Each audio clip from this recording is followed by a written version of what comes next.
Hey everyone, I'm Clue. Welcome back to some more command block tutorials. So, what are we doing today? Well, we're moving on to my bread and butter. And what I mean by that is more entity detection, essentially. Now, we're doing drop crafting, which is technically a form of entity detection, because we're going to detect all ground items and then use them to generate new items, i.e. drop crafting. So, where do I want to set this up? You know what, this wall's looking pretty plain. I'll grab out my usual quartz. You guys don't really want to see me do some basic building, do you? Right, that'll do. On to the commands. So, super simple. All you need is literally just 2 commands for every drop crafting recipe, so to speak. So 2 command blocks. Right, so the first command is super simple. May look long, but we'll break it down nice and easy. So we're executing at an entity, and this time we're looking for Minecraft items. So this is the universal entity type for any item on the ground. After that, all we have to do is specify the NPT data to match the items we want, and of course, the different modifiers on them to what we want. So we'll start off nice and simple. We'll do diamonds. Okay, so, no S. So item, ID, Minecraft diamond. We can specify the count. We'll use 4, I think. And then tag, display. So usually I like to add a name to the item. So it means the player has to go to an anvil, they have to name the item, and then they can drop it and transform it into something else. Obviously this isn't needed, it's just a little notion I like to do, simply because it creates that extra step. It gives more use to the anvil, and also just makes it more interactable with the player. Because obviously with a crafting table, you craft the crafting table, you then go into the menu, you have to lay everything out. With drop crafting, all you're doing is dropping them on the ground. So it's a lot easier, so it sort of needs a little bit more of a complex step, but we'll get rid of it for now. And then we can specify another entity, but we'll leave that off for now. So we'll get rid of this little segment, and we'll go through it in a second, but we'll just use this basis. Okay, so all we're doing is detecting when there is 4 diamonds in a stack on the ground, and then we're running summon. So what can we summon? Well, straight off, my mind goes to diamond boots. So you're trading 4 diamonds for diamond boots. So you're getting rid of the need to use a crafting table. It's pretty simple. If I grab out some diamonds right now, should be turned on, right? 1, 2, 3, 4. Just double check. Nope. It's turned on. If I drop this stack of 4, it's going to endlessly summon diamond boots till I get the diamonds back. Interestingly, I have no idea where they ran off to. Curious.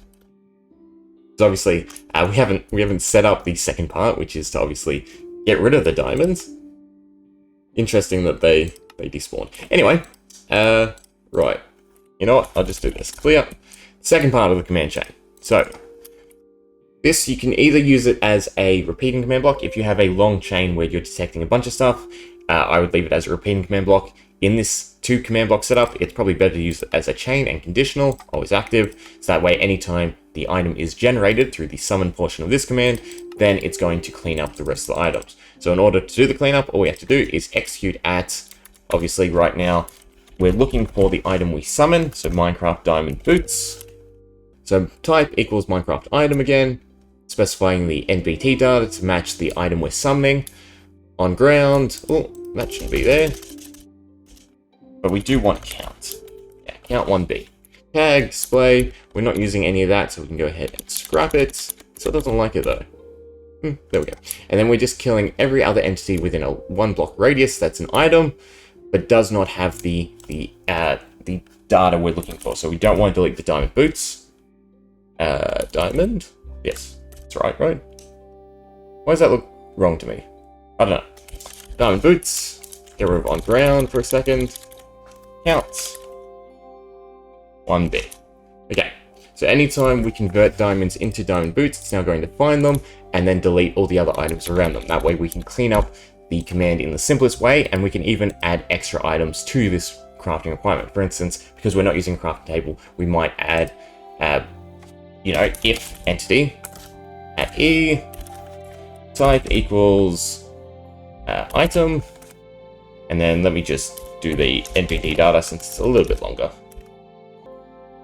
Right, so now in order to craft diamond boots, you need 4 diamonds, and then we also need to find a iron ingot with a count of 1 nearby. So we do also need to specify the distance, .1, nice and simple. What doesn't it like? I did double equals, there we go.